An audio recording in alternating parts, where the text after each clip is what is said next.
اب جب کبھی کوئی کتاب اللہ کو پس پش ڈال دے، انبیاء کی تعلیمات سے روگردانی کر دے، تو اس کا الٹیمیٹ نتیجہ یہ نکلتا ہے کہ وہ پھر تعویذ دھاگوں میں پڑ جاتی ہے امت۔ اور یہی بنی اسرائیل کے ساتھ ہوا کہ جب انہوں نے اللہ کی کتاب کو پس پش ڈال دیا تو پھر وہ جادو سیکھنا شروع ہو گئے، تعویذات کا علم انہوں نے سیکھنا شروع کر دیا، شیاطین کا اتنا انٹریکشن ہو گیا کہ وہ انسانی شکل میں سامنے آ کے ان کو جادو سکھایا کرتے تھے اور وہ فخریہ جادو سیکھا کرتے تھے، حتیٰ کہ اللہ تعالیٰ نے 2 فرشتے نازل کیے ان کی آزمائش کے لیے، ہاروت اور ماروت۔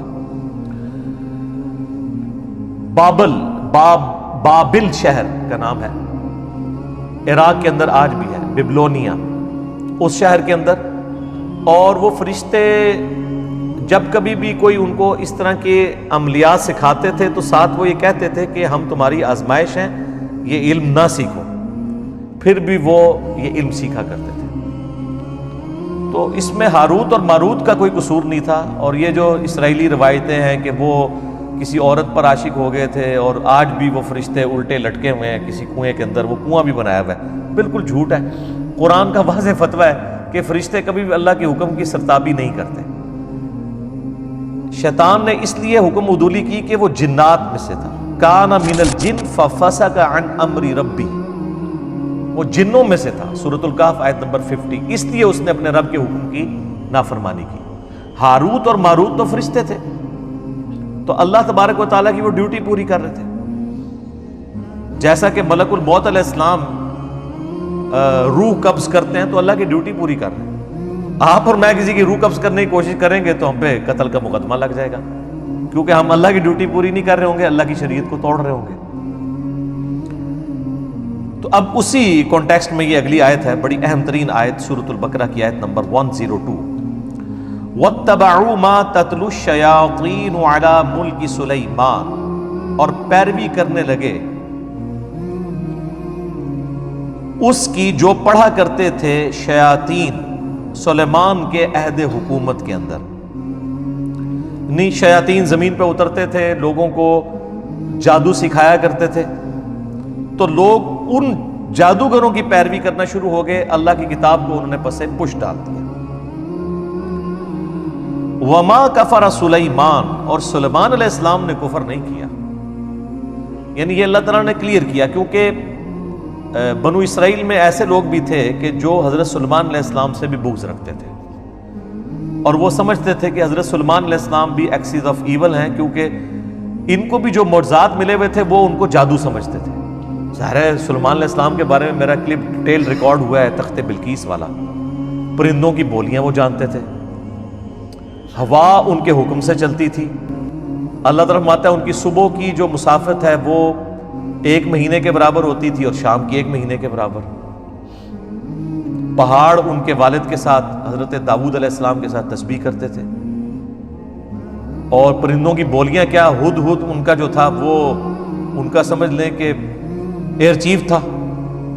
تو اس قدر غیر معمولی صلاحیتیں ان کو حاصل تھیں کہ بعض لوگوں کو یہ گمان ہوا کہ یہ بھی جادوگر ہے۔ تو اللہ تعالیٰ نے حضرت سلیمان علیہ السلام کی کلیریفیکیشن دی ہے کہ سلیمان علیہ السلام کو جو کچھ دیا گیا وہ جادوگری نہیں تھی بلکہ وہ معجزات تھے۔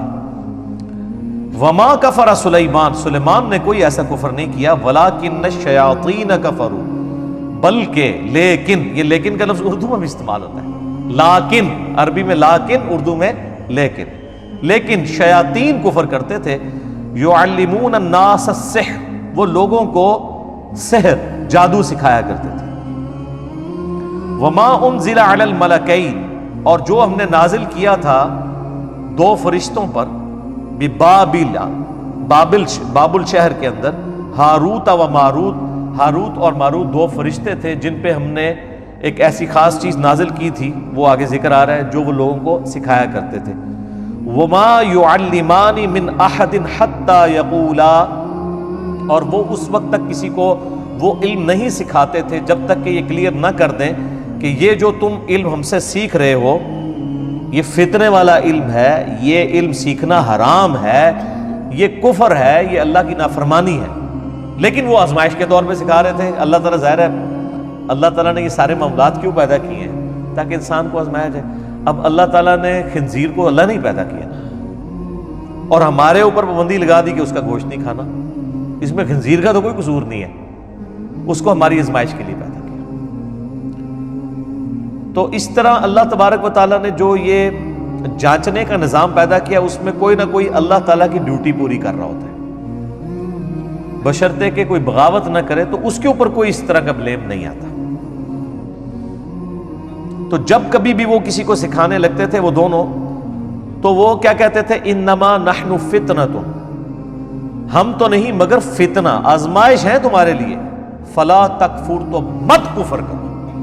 یعنی فرشتے کہتے تھے کہ ہم کفر سکھا رہے ہیں لیکن کفر نہ سیکھو، یہ اللہ کی آزمائش ہے.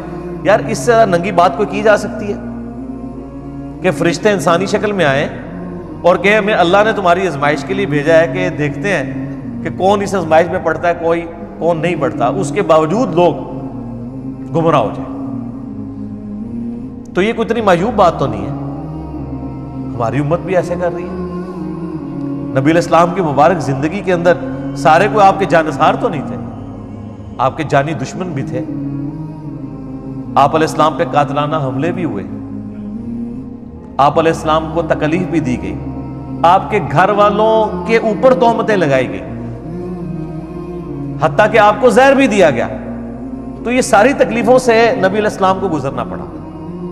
تو فرشتے تو پھر بھی فرشتے تھے، پیغمبر جو ان کی جنس سے ہوتے تھے، ان کی سپیشیز سے ہوتے تھے، ان کو بھی لوگ نہیں قبول کرتے تھے.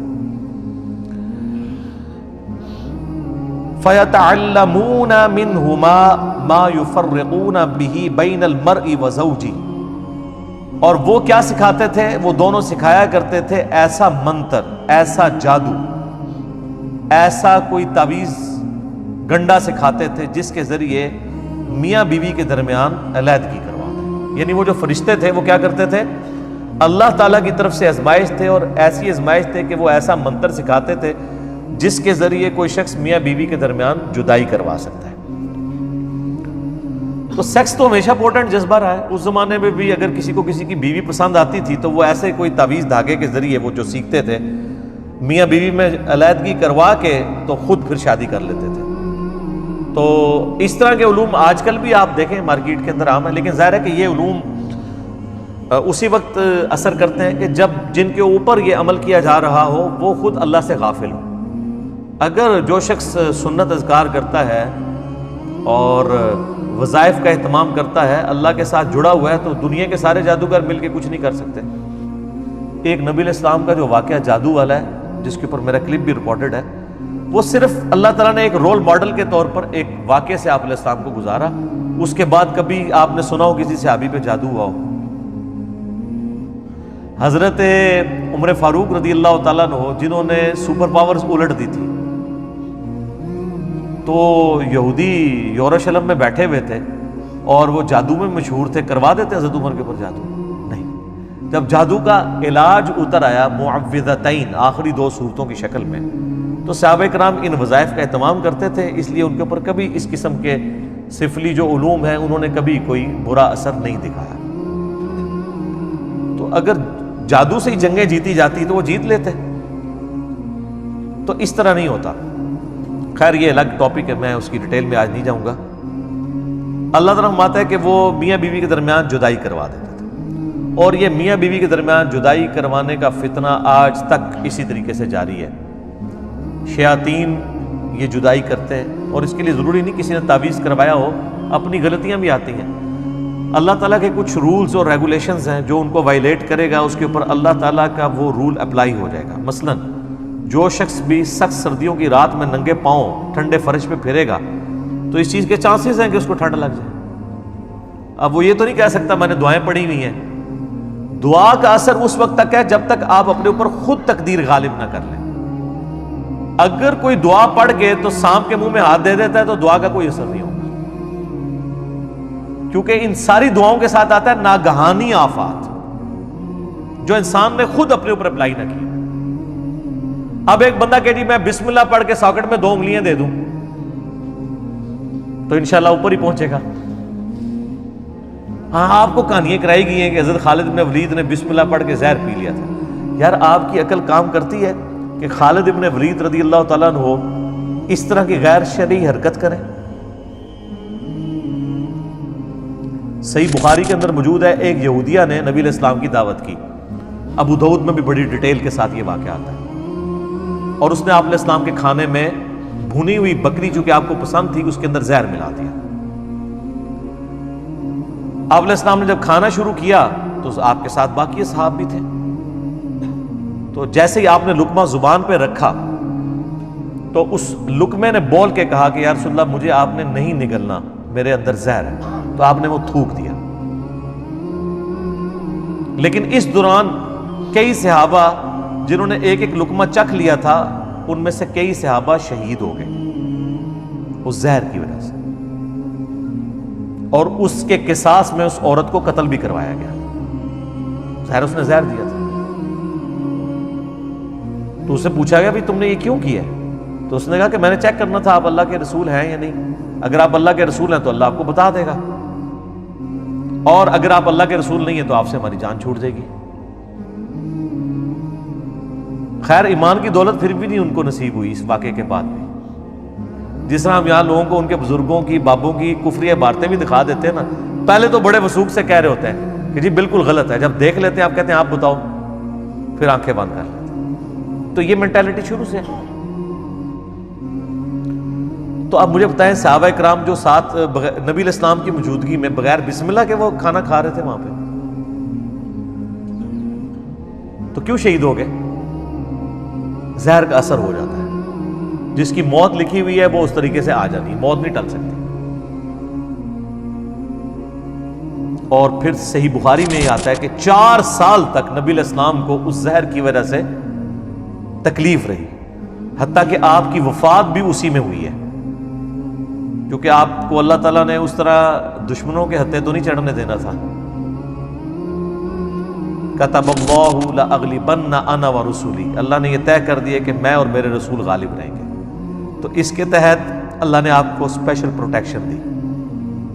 لیکن آپ کی خواہش تھی، صحیح بخاری میں حدیث ہے، میری خواہش ہے اللہ کی راہ میں قتل کیا جاؤں، پھر زندہ کیا جاؤں، پھر قتل کیا جاؤں، پھر زندہ کیا جاؤں، پھر قتل کیا جاؤں، پھر زندہ کیا جاؤں، پھر قتل کیا جاؤں۔ تو یہ خواہش اللہ تعالیٰ نے انڈائریکٹلی پوری کر دی اور آپ کو شہادت کے مرتبے تک پہنچایا۔ میرا یوٹیوب پہ ایک کلپ بھی اپلوڈڈ ہے، کیا نبی علیہ السلام شہید ہوئے تھے، اس میں یہ ساری احادیث بتائی ہیں، باقاعدہ ان کو ڈسپلے کروایا ہے، ایک ایک کا JPG دکھایا ہے کہ یہ اس طریقے سے یہ معاملہ ہوا تھا۔ تو وہ زہر کا اثر واپس آیا۔ بخاری کے الفاظ ہیں، عائشہ کہتی ہیں کہ نبی علیہ السلام مجھے کہتے تھے کہ وہ غزوہ خیبر کے موقع پر جو میں نے گوشت کھایا تھا آج میری رگیں کاٹ رہا ہے، اور نبی علیہ السلام کو اللہ نے آنرری طور پہ شہادت کے درجے کے اوپر فائز کیا اللہ کے حکم سے، یعنی اس کا زہر واپس آ گیا، ورنہ جو شہید ہونے والے تھے وہ تو اسی وقت ہی ہو گئے تھے۔ لیکن نبی علیہ السلام 4 سال تک سروائیو کیا، اللہ تعالیٰ نے اس اثر کو واپس لے کے آئے۔ تو کوئی نقصان اس طریقے سے نہیں پہنچا سکتا الا یہ کہ کسی کے مقدر میں ہو، تو یہ جھوٹے واقعات ہیں کہ بسم اللہ پڑھ کے زہر کھا لیا۔ تقدیر کو جو اپنے اوپر غالب کرے گا اس کے اوپر کوئی وظیفہ اثر نہیں کرے گا، یہ ذہن میں رکھنا۔ یہ ناگہانی آفات کے لیے ہوتا ہے، اور ناگہانی آفات بھی ادر دین موت نہیں ٹلے گی۔ موت اور بڑھاپا یہ 2 ایسی چیزیں ہیں جن کا کوئی میڈیکل علاج بھی نہیں ہے، اور نبی علیہ السلام کی آپ طب نبوی کے اوپر حدیث اٹھا کے دیکھیں تو ہمیشہ آپ کو ملے گا کہ موت اور بڑھاپے کے علاوہ ہر مرض کی دوا اللہ نے رکھی ہوئی ہے، لیکن بڑھاپا اور موت آج بھی نہیں ہے سر، کوئی بڑھاپا نہیں کم۔ اگر کوئی شخص اپنی سکن سرجری کرا بھی لے تو اس کے اندر اعضاء کی عمر تو پوری ہو چکی ہوتی ہے، صرف چہرے کو مینٹین کیا ہے نا اس نے، وہ بھی کس حد تک، وہ کتنے بھدے لگ رہے ہوتے ہیں آپ کو پتہ ہی ہے، جو زبردستی اس طرح کی سکن ٹائٹ کرواتے ہیں۔ اور اگر آپ کا لیونگ سٹینڈرڈ درست نہیں ہوگا تو میرے بھائی کئی لوگ ہیں جن کی عمر تو 40 سال ہے لیکن ان کے گردے 60 سال کے ہو چکے ہیں، کیونکہ انہوں نے خوراک صحیح استعمال نہیں کی۔ ان کا معدہ ہو سکتا ہے 70 سال کا ہو چکا ہو، اس طرح کی باہر کی گندی غذائیں انہوں نے کھائی ہیں کہ جتنا اس نے ٹیمپر ہونا تھا 40 سالوں میں، 70 سالوں کے اندر وہ 40 سال میں ہی ہو گیا۔ تو اس کو کہتے ہیں انسان کی ہر عضو کی ایک میڈیکل لائف ہوتی ہے۔ تو یہ اللہ تبارک و تعالیٰ نے ایک سسٹم رکھا ہوا ہے۔ تو یہ میاں بیوی کے درمیان وہ علیحدگی کروایا کرتے تھے اس کی وجہ سے۔ صحیح مسلم میں ایک حدیث ہے کہ شیطان کا تخت پانیوں پہ لگا ہوا ہے، اور رات کے وقت سارے اس کے چیلے آ کے اسے رپورٹ کرتے ہیں اور بتاتے ہیں کہ آج ہم نے کون کون سے گناہ کے کام کروائے۔ کوئی آ کے کہتا ہے کہ آج میں نے فلاں شخص سے چوری کروائی، فلاں شخص سے میں نے قتل کروا دیا، فلاں شخص سے میں نے زنا کروا دیا۔ تو شیطان خاص امپریس نہیں ہوتا۔ ایک چیلا آ کے کہتا ہے آج میں نے میاں بیوی کے درمیان جدائی کروا دی، تو شیطان کہتا ہے اصل کام تو نے کیا ہے، اور اس کو گلے لگا کے ملتا ہے، کیونکہ تمدن کی جڑ کٹ جاتی ہے جب میاں بیوی کا ریلیشن شپ ڈسٹرب ہوتا ہے۔ پورا معاشرہ اس کے اوپر کھڑا ہے، اس لیے اسلام میں سب سے زیادہ زور اسی کے اوپر ہے کہ آخری درجے تک نبھانے کی کوشش کی جائے۔ میرا ایک کلپ کچھ عرصہ پہلے اپلوڈ ہوا تھا یوٹیوب کے اوپر، مظلوم بیوی کے نام سے، کہ ہمارے سب کانٹیننٹ کے معاشرے کے اندر کس طرح عورتوں کے اوپر ظلم ہوتے ہیں اور خامند جو ہے ان کو کس طرح اپنا غلام سمجھ کے رکھتے ہیں۔ آج مجھے اس ڈیٹیل میں جانے کی ضرورت نہیں ہے، اب آپ دیکھ لیں کہ وہ جو مسلم شریف کی حدیث تھی کہ شیطان خوش ہوتا ہے میاں بیوی سے علیحدگی کے معاملے میں، تو قرآن نے بھی اس حدیث کو انڈورس کر دیا ہے کہ واقعی شیاطین کا جو اول مصداق ہے وہ یہی ہے کہ میاں بیوی کے درمیان جدائی کر دی۔ بولے اعوذ باللہ تعالی۔ تو اللہ تعالیٰ فرماتا ہے وَمَا هُمْ بِضَارِّينَ بِهِ مِنْ أَحَدٍ إِلَّا بِإِذْنِ اللَّهِ، وہ ضرر نہیں پہنچا سکتے تھے اس جادو اور منتر کے ذریعے مگر جب اللہ چاہے۔ اللہ نہیں چاہے گا تو نہیں اثر ہوگا، سیدھی سی بات ہے، اور جب اللہ چاہے گا تو کوئی بچت نہیں کر سکتا۔ سورہ الزخرف میں آیا کہ جو رحمان کے ذکر سے روگردانی اختیار کرتے ہیں اللہ ان پر شیطان مسلط کر دیتا ہے جو اس کا برا ساتھی بن جاتا ہے۔ اللہ کر دیتا ہے شیطان، یہ شیطان اللہ کا چھوڑا ہوا کتا ہے نا، اور ہر انسان کے ساتھ ہے۔ بخاری مسلم میں حدیث موجود ہے، نبی علیہ السلام فرمایا کہ ہر انسان کے ساتھ ایک فرشتہ اور ایک جن اٹیچڈ ہے۔ مسلم شریف میں ذرا ڈیٹیل آتی ہے اس کی۔ تو ایک صحابی نے جرأت کر کے پوچھا یا رسول اللہ آپ کے ساتھ؟ فرمایا ہاں میرے ساتھ بھی اٹیچ ہے، لیکن اللہ تعالیٰ نے مجھے اس پہ طاقت دی، میرے ساتھ جو شیطان اٹیچ ہے وہ مجھے نیکی کی طرف ہی بلاتا ہے، باقی سب کا جو شیطان ہے برائی کی طرف، میرے ساتھ جو شیطان اٹیچ ہے وہ مطیع ہو گیا ہے، اس نے اسلام قبول کر لیا۔ تو نبی علیہ السلام کے سوا کوئی شخص یہ نہیں کہہ سکتا کہ گارنٹی ہے میں جو کچھ کہہ رہا ہوں وہ حق کہہ رہا ہوں، چاہے وہ کوئی صحابی ہو چاہے کوئی بزرگ ہو، کوئی شخص یہ کلیم نہیں کر سکتا۔ ما ضل صاحبکم وما غوی، صرف نبی علیہ السلام کے لیے گارنٹی ہے، تمہارے نبی نہ کبھی بہکے ہیں نہ کبھی بے راہ چلے ہیں۔ تو اللہ تعالیٰ ہمارا کہ وہ اللہ کے اذن کے بغیر نہیں ایسا کر سکتے تھے۔ وَيَتَعَلَّمُونَ مَا يَضُرُّهُمْ وَلَا يَنفَعُهُمْ، اور وہ چیز جو ضرر رساں ہے ان کے لیے اور نہیں نفع پہنچا سکتی انہیں، وہ سیکھتے تھے۔ ظاہر ہے کہ دنیا میں اگر کوئی منفعت حاصل بھی کر لے، آخرت میں تو اس کا نقصان ہے۔ جادوگر تو کافر ہو جاتا ہے کیونکہ وہ ایسے الفاظ بولتا ہے جو کفر کی کیٹیگری میں فال کرتے ہیں۔ اس لیے آپ دیکھ لیں سعودیہ کے اندر تو جادوگر کی سزا قتل ہے، سیدھا سیدھا فساد فی الارض کر رہا ہے وہ۔ وَلَقَدْ عَلِمُوا لَمَنِ اشْتَرَاهُ مَا لَهُ فِي الْآخِرَةِ مِنْ خَلَاقٍ، اور وہ اچھی طرح یہ جانتے تھے کہ جو وہ سودا کر رہے ہیں ان کا اب آخرت میں اللہ کی رحمت میں کوئی حصہ نہیں ہے، بڑا ہی برا سودا کر رہے ہیں، یعنی اپنی آخرت بیچ کے دنیا حاصل کر رہے ہیں نا، دنیا کی منفعت کی خاطر کفر کر کے سحر کر کے، اس سحر کے ذریعے کیا کر رہے ہیں؟ اپنی آخرت برباد کر رہے ہیں۔ تو دنیا خرید رہے ہیں آخرت کو برباد کر کے، تو کتنا برا وہ سودا کر رہے ہیں۔ اور اہل ایمان کی نشانی سورہ توبہ میں کیا آئی کہ اللہ تعالیٰ نے مومنین کی جانیں اور مال جنت کے بدلے میں خرید لی ہیں، وہ اپنی جان اور مال لٹا دیتے ہیں جنت کے حصول کے لیے۔ اور یہاں پہ جو فاسقین ہیں، جو کفر کرنے والے ہیں، اللہ کے باغی ہیں، ان کا ایٹیچیوڈ کیا ہے کہ وہ دنیا حاصل کرنے کے لیے اپنی آخرت داؤ پہ لگا دیتے ہیں۔ مَا لَهُ فِي الْآخِرَةِ مِنْ خَلَاقٍ، آخرت میں ان کا کوئی حصہ نہیں ہے۔ وَلَبِئْسَ مَا شَرَوْا بِهِ أَنفُسَهُمْ، لو کانوا یعلمون، اور کتنی ہی بری چیز ہے جس کا انہوں نے سودا کیا ہے اپنی جانوں کو اس یعنی دوزخ کی آگ میں جھونک کے. لو کانوا یعلمون، کاش وہ اس بات کو جانتے ہوتے. جانتے تو وہ تھے، مراد یہ کہ جاننے والا جانتے. یہاں پہ آپ بڑے سے بڑے ڈاکو سے پوچھ لیں کہ ڈاکہ مارنا کیسی چیز ہے، کہ کہے گا جی بری چیز ہے. اپنے بچوں کو وہ کوشش کرے گا کہ ان کی تربیت صحیح کرے، تو اس کا کیا مطلب ہے؟ اس کو پتہ ہے. لیکن اللہ تعالیٰ جو اس طرح کی ورڈنگ دیتا ہے نا، کاش یہ جانتے ہوتے، مراد یہ کہ واقعی اس کو سیریس لیتے. اب کتنے لوگ ٹی وی پہ آ کے کہتے ہیں جان اللہ کو دینی ہے، اور کرتوت ان کے دیکھ لیں. اگر اللہ کو جان دینی ہو تو انسان جھوٹے الزامات کسی کے اوپر لگائے، اللہ رسول کی قسمیں کھائے. واقعی اگر دینی ہو تو وہ اسی طرح جان اللہ کو دینی ہے جس طرح ہم لوگ کہتے ہیں ایک ڈوگما لے کے چل رہے ہوتے ہیں، جسے وہ رچرڈ ڈاکنز بھی ڈیلوژن کہتا ہے، ڈیلوژن ہی لے کے چل رہے ہوتے ہیں. اگر واقعی کنوکشن والا ایمان ہو تو پھر انسان کی زندگی میں نظر آتا ہے کہ واقعی اس نے جان اللہ کو دینی ہے، پھر انصاف کے اوپر مبنی بات انسان کرتا ہے.